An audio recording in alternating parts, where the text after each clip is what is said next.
Hey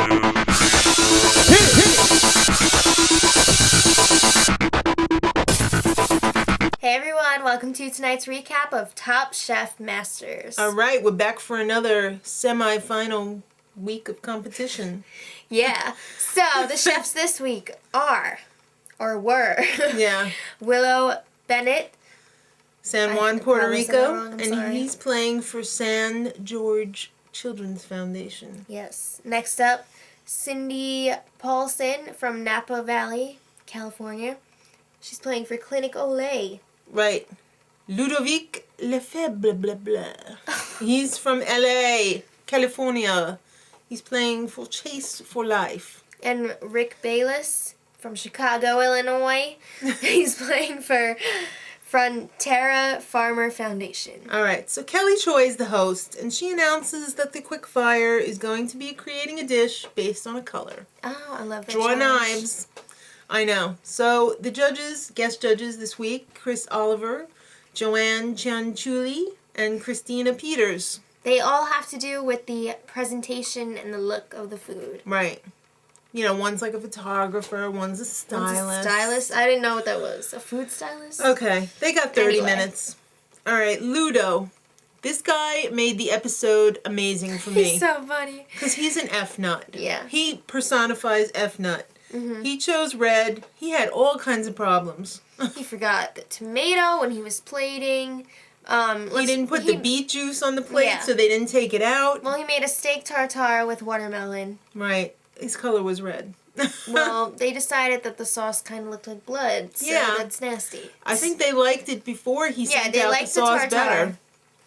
better. He ended up with 3 stars, though. Not too Middle of the cool. road. Yeah. Rick up next. He This picked guy Greene. was also an F-nut on the other end of the scale. Yeah. He was an American F-nut. The other guy was a French F-nut. So he made a roasted vegetable stew, whatever, on banana leaf. And they enjoyed it. He ended up with a 4. Mm-hmm. But a little wacky. Little wacky. Not as much as Ludo, but a little wacky. Cindy drew the color yellow, so she made some grits with, I think, cheese and, like, Vegetable curry. Middle, stuff. yeah, she played it safe. She ended up with 3.5 stars. And Wilo, he ended up with 4.5 stars because he made a delicious orange smoked salmon tartare. But he left the ring around the tartare. Yeah, They didn't like that. no, He I didn't either. mean to either. He pretty much forgot. Yeah, 30 minutes, come on. I know. It's not a lot of time. You're lucky you got some food on your plate. I know. So the elimination challenge, you have to create a street food dish that can easily be served on the street. At Universal Studios. That's right. But it's not that easy. Because it's made of icky proteins called offal. Because it is awful. It's really awful. Yeah, Like so we'll get to what they had all in right. a minute. They had $300 and 45 minutes to shop at Whole Foods, 3 hours to prep that day, and 1 hour to cook the next day. Right, so it's all the usual suspects. Rayner, Gael, Greene, James Oseland, Kelly Choi's back. Yep. So let's go chef by chef. All right. Willow's up first with his beef hearts. Yeah. He knew it was going to be tough, so he cut it really thin and he mixed it with some beef, ham, and chicken and made a tripletta in a pita. Mm-hmm. The only thing that they said about him was he should have toasted the pita. Yeah. He's like, oh, I could not do it because it would have taken too much time and blah, blah, blah. Save your sob stories and just make it delish. Well, James Oseland also said he thought it was a little too thin. Okay. He's like, heart should not be this thin. Whoa. All right. So Rick was up next with his tongue. He had a lot of fun with his puns. Rick's Bayless slipped me the tongue. Just cook it, all right? He came up with a tongue taco. Now, I can vouch for this. I've had tongue when I was a kid. Yeah, my dad was a cook, and he made lots of weird stuff all the time, too. Gramps was a chef. Okay. And I really liked tongue until I started thinking about the fur on the outside of it. So, you know what? It's okay if you don't get the first slice. If you take that fuzzy first slice off, you can deal with it. They loved it. As did I when I was a kid. he made the right choice in doing something that he's comfortable with. He's really good with Mexican food. And it was perfectly cooked. Mm-hmm. So yeah, excellent. Cindy, she picked tripe. Yeah, I've had tripe too as a kid, and I really liked it because if it's cooked the right way, it can be really hearty and savory.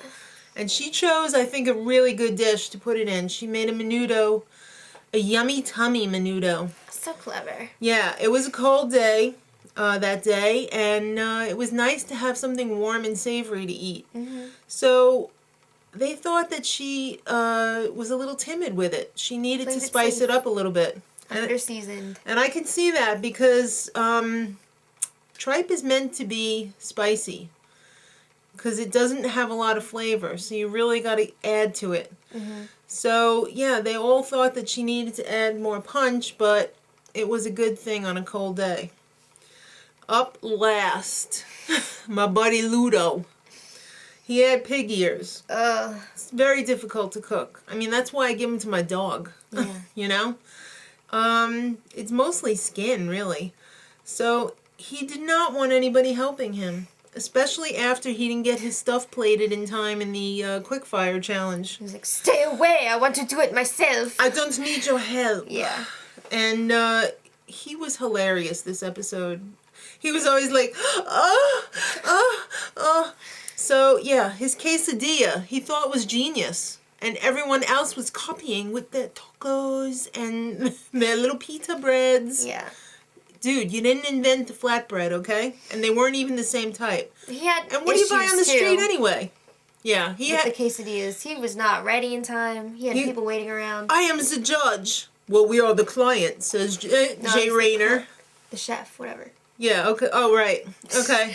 Yes, he's the judge. I got confused. All right, so, yeah, he did have the toughest job with the pig ears. And he did a good job cooking it. But quesadillas with pig ears. That's basically what it was. Yeah. Didn't really mix well. Right. So, in the end, Cindy got the lowest score, 15.5. Mm-hmm. Followed by Ludo with a 16.5. Yep. He wants to challenge again. He can't wait for next year. Second to last, Wilo, or Wilo. Why did I say Wilo? I've been saying Willow the whole time. 19.5. So that means the winner is the Chief F Nut Rick. 22.5. Right. He gets $10,000 for his charity, and he moves on to the champions round. All right. So excited about next week. They're making a dish for NPH. Neil Patrick Harris. What? Can't wait. Yep. All right, kids. Till next week. Much love.